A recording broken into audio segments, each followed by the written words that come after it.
My name is Vicki Townsend. I'm the founder and president of Divorce Right, and we provide training for HR professionals and company supervisors, and we provide divorce coaching and case management for your employees, giving them the guidance and the direction that your divorcing employees so desperately need.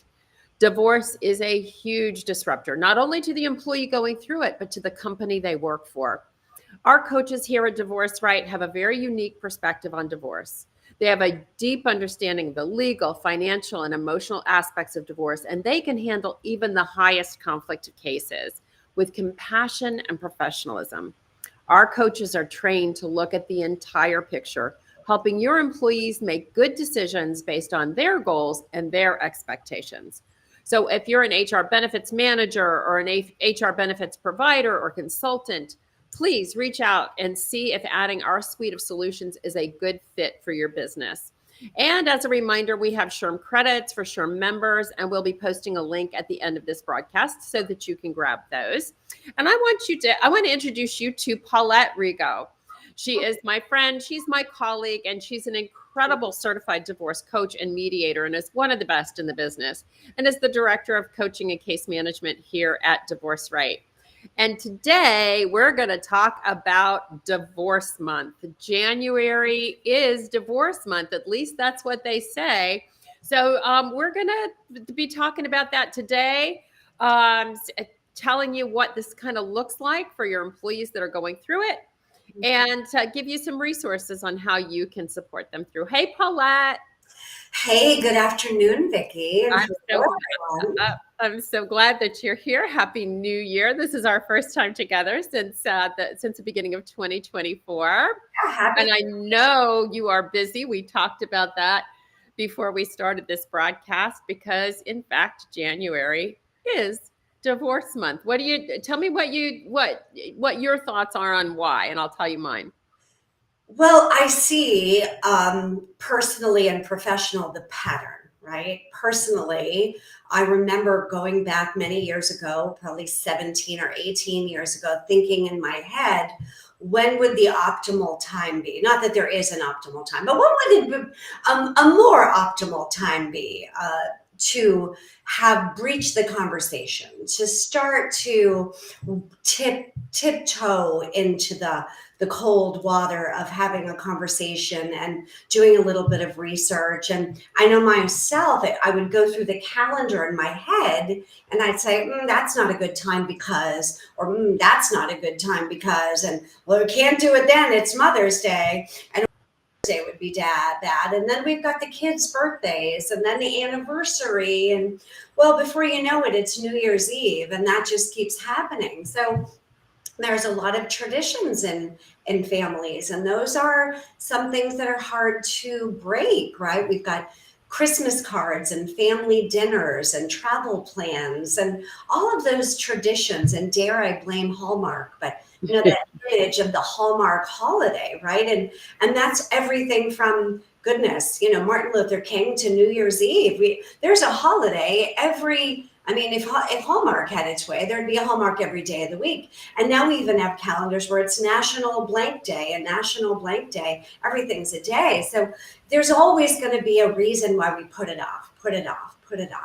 But I do find that the pattern is that in the head of most people, that Thanksgiving and Christmas are the holidays or the traditions that not going to happen. So as soon as you start to think about, okay, Thanksgiving dinner's over, Christmas is over, we've got the new year, all of a sudden it's a brand new calendar, right? We all get the whole new empty calendar where there's nothing on it, and we think, oh, this is the year, right? This is when I'm going to break free. And I'm always more reached out to usually the end of December all the way up until April or May. Then it gets more heavy. So those are really the patterns that you see: holidays, family traditions, travel, and there's this shift.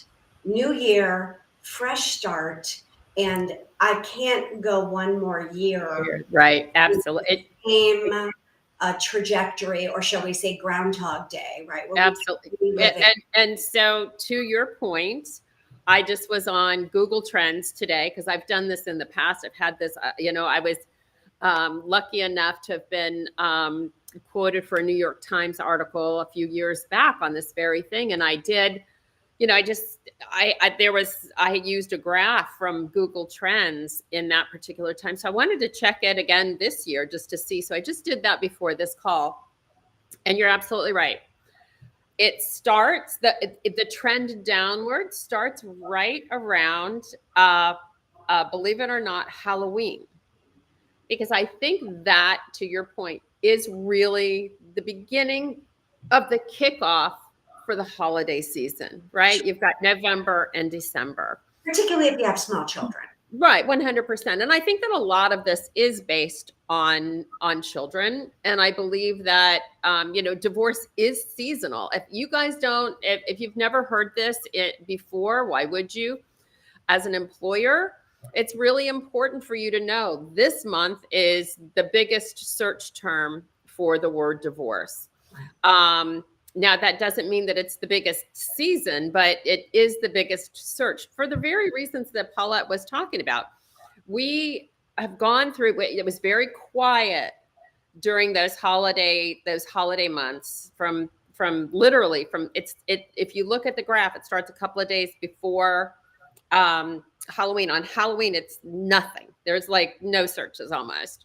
And then it starts to, kind of levels off, there's still a few, it's still kind of level. And then when you hit January, the tradition with Google is that it's the Monday after New Year's. Now this year, New Year's was on a Monday, but it tends to be when people go back to work, when the kids go back to school. There are really 3 seasons. There's the season that we're in right now, and we'll talk about how to handle that. There's another season in May, and then another season in August, September.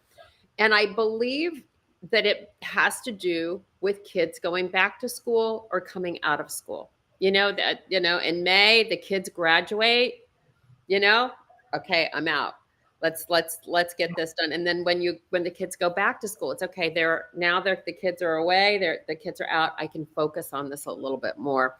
So summer tends to be a little bit more on the quieter side, not necessarily super quiet, but quieter. And then the holidays for those very same reasons. But so let's just assume you're an employer and you've got some people that might be going through a divorce. What do you think that might look like to them, to the employer that is sitting there looking at an employee that may be experiencing divorce? What does that look like to the employer? What does the employer see? Well, now that the employer or anybody in that supervisory role has a little bit of an inkling of this cyclical circadian clock, shall we call it, of divorce season, right? And there isn't exactly like noon. It's not quite that predictable. Although Monday, January 8th this year was National Divorce Day, because as Vicki mentioned, that was the first Monday or business day of the calendar year. I won't show you my calendar, but it's booked because many people are doing their research. Right? They really want to understand the process. They're contemplating, they're organizing, they're structuring, even if it's just in their head and they're not putting it down on paper, or they're not booking consultations or meetings with professionals that they may or may not need. They're still starting to do a lot of overdrive research and thinking, kind of trying to dot their I's, cross their T's, get their ducks in the row emotionally, even if it isn't pragmatic. What I like to think about as an employer is, what does a productive, helpful, really solid employee look like in general, right? I mean, I've had them. They're predictable, right? They're reliable. They're dependable. They're stable overall, right? Where their moods are even, consistency in words, their actions. And overall, they're just sort of reliable people, right? They show up on time, they dress appropriately, they're jovial, or maybe their mood isn't always, that's just their personality, but they're generally even keeled people.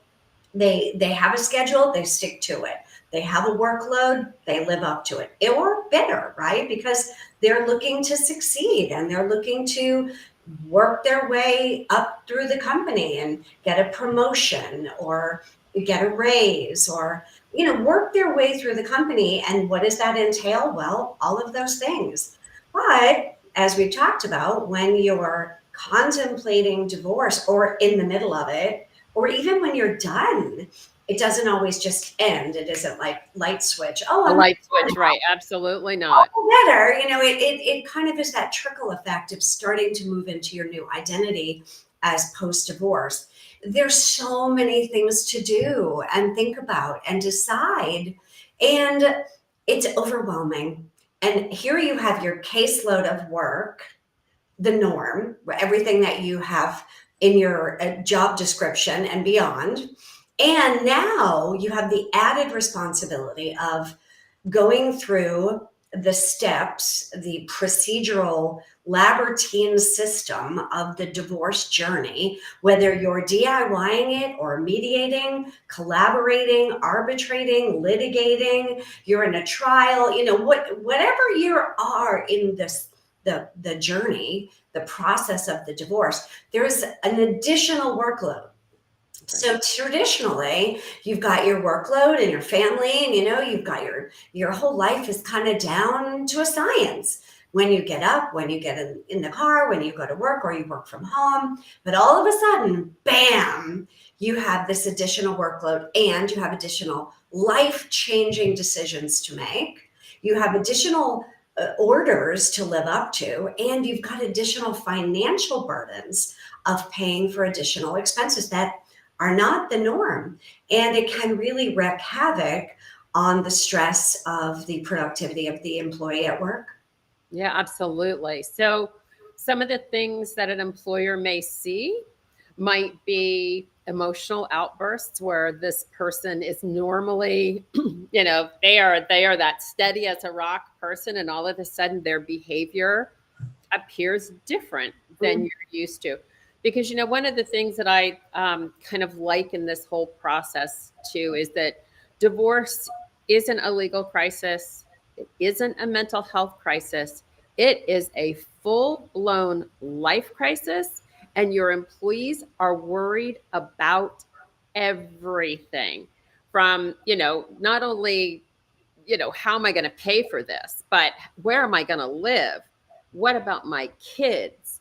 What about my job? Because they are very well aware that their productivity has pretty much taken. Oh, I don't think they live in a vacuum, and they're no, absolutely right. So an employer guilty about it. They right. feel badly. I'm not living up to it. I know. And then all of a sudden they're trying to, I'll be fine and I'll catch up, and just feeling flustered. I always say, like, if you notice a change in somebody, whether that be they come in a little bit late, not like 2 hours, but there's a little bit of a pattern, or they're asking to leave a little bit early, or they kind of maybe take a lot of bathroom breaks, or, they're more than just the norm. Everyone's got their routine. But if you're noticing, like, where is this person? They're just vanishing. And boy, they're on break. Oh, they're on break. Oh, they're on break. What are they really doing? Are they in the bathroom crying? Are they on the phone with their attorney? Are they trying to call the school to let them know that they, they'll be the one to pick up the child that day? Whatever the situation is, it's a change. There's going to be, from that predictable, reliable behavior, all of a sudden you're going to see a shift. It won't last forever. Absences, additional absences where they perhaps weren't, because, one of the things that people need to understand in the employer space is that divorce is a Monday through Friday, 9 to 5 industry. Sure. So your employees need to talk to their attorneys Monday through Friday, 9 to 5. When they're working. Provide evidence. They need to get documentation to whomever, right? Whether that's a A certified divorce financial analyst needs to know all of their banking records and all of their expenses and all of that stuff.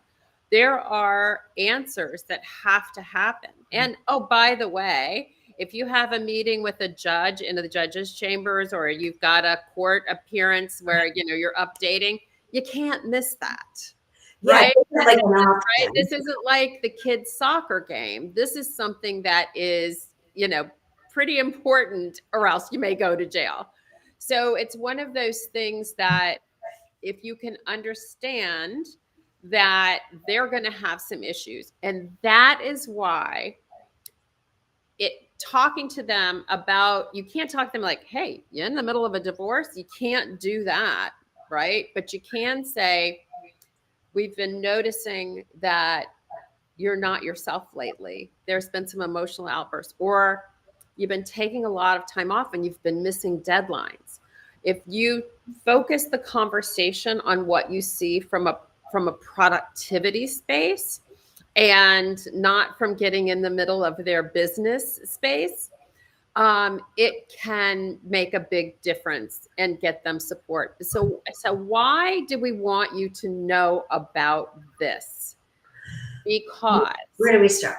Right. Well, right. But the earlier you can get them support, the better the decisions they're going to make. We're going to try and keep them out of all of that crazy labyrinthine system, that court system that can suck your employee in and they don't know how to get out.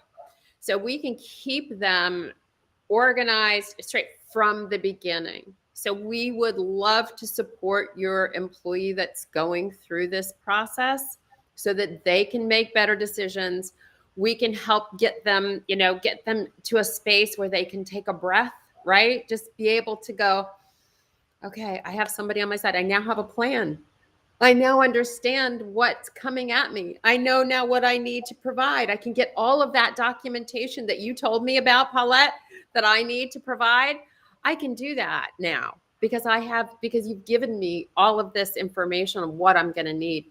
So your employee can come back better, right? So how do we get that to happen? It's starting to recognize patterns that aren't patterns, the typical pattern, anything that goes outside.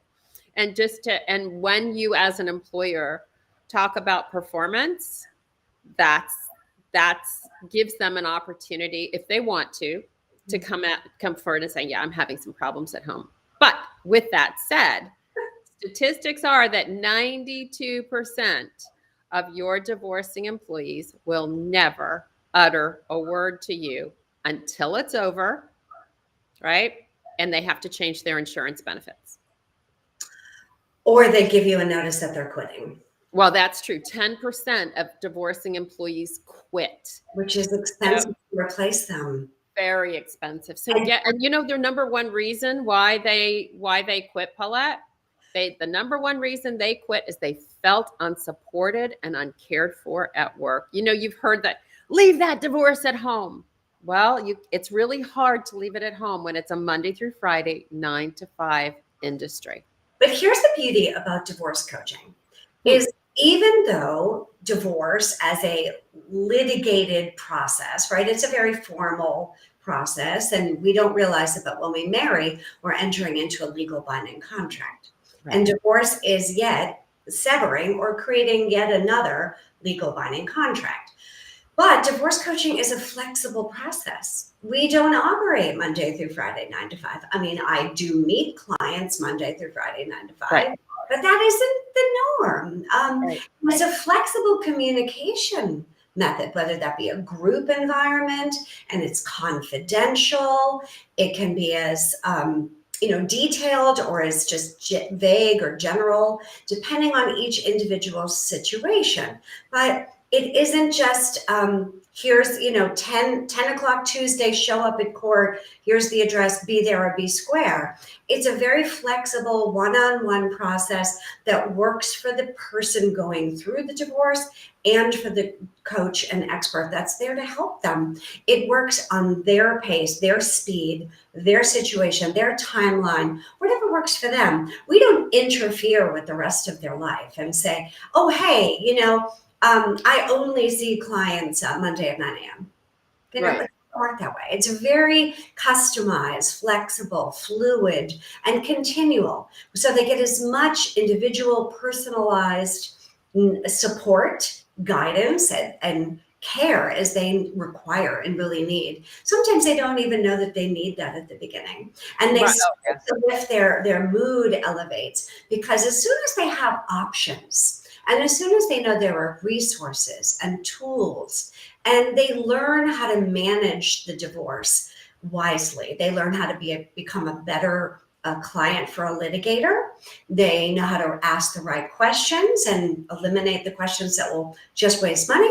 And they really understand, this is what's happening next. So the whole process is a win-win. They feel supported, they feel guided, they feel educated, so that they can divorce with dignity and grace and wisdom, save money, save time, and keep their wits about themselves, not only personally, but professionally. Absolutely. And that's the biggest thing here, is that, we give them the support they need off hours, when we are available from early mornings to evenings, and have somebody that can work with them and give them that guidance and direction. So if you are an employer and you start to notice that somebody's having some really bad days, and it is impacting their work, reach out to us. We may have some really reasonably affordable options for your employee to go through this process.